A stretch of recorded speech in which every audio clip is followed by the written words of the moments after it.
Assalamualaikum warahmatullahi wabarakatuh. Sebelum mulai video kali ini, perkenalkan nama saya Salsa Aulia dari program Studi Ilmu Hukum kelas HK20E di Universitas Nusa Putra.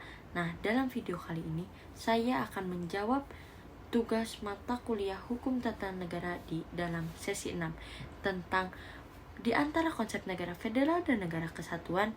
Nah, konsep manakah yang dapat menjamin terlaksananya otonomi daerah dengan baik?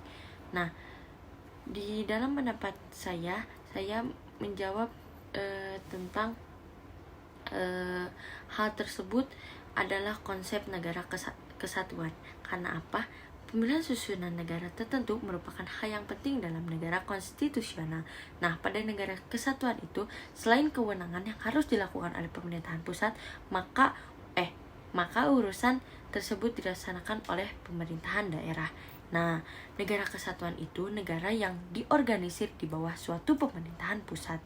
Artinya, kekuasaan apapun yang dimiliki berbagai distrik di wilayah yang dikelola sebagai suatu keseluruhan oleh pemerintahan pusat harus diselenggarakan berdasarkan diskresi pemerintahan pusat, dan kekuasaan pemerintahan pusat adalah kekuasaan tertinggi khususnya tanpa adanya pembatasan yang ditetapkan UU yang memberikan kekuasaan khusus pada bagian-bagian dari negara kesatuan.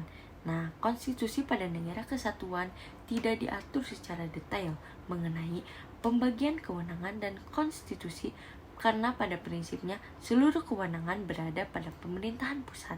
Nah, pengaturan detail mengenai pembagian kewenangan dan metode pembagian kewenangan kepada daerah, maka negara kesatuan memiliki satu kedaulatan yaitu pada pemerintahan pusat.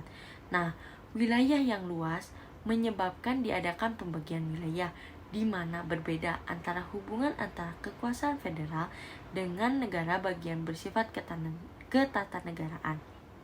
Nah, sedangkan hubungan antara pemerintahan pusat dan daerah di bidang otonomi daerah bersifat administrasi negara.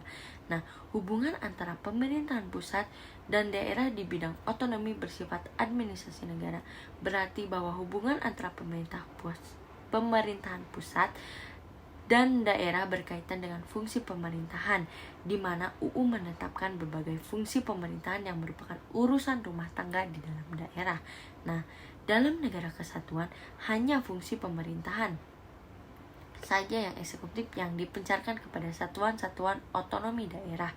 Nah, oleh karena itu, berbeda dengan negara federal, pemerintahan daerah tidak berwenang membentuk UUD dan UU yang merupakan kewenangan legislatif ataupun kewenangan memiliki pengadilan tersendiri yang merupakan kewenangan yudisial. Nah, oleh karena itu, Indonesia adalah negara kesatuan. Maka walaupun demikian, dengan kemajemukan karakter tersebut, sumber daya manusia dan sumber daya alam di tiap daerah, dan dengan diaturnya dalam pasal 18 ayat 5 perubahan kedua UUD 1945 bahwa pemerintahan daerah menjalankan otonomi daerah seluas-luasnya kecuali urusan pemerintahan yang oleh undang-undang ditentukan sebagai urusan pemerintahan pusat. Maka dari itu, mungkin otonomi daerah akan terlaksana dengan baik jika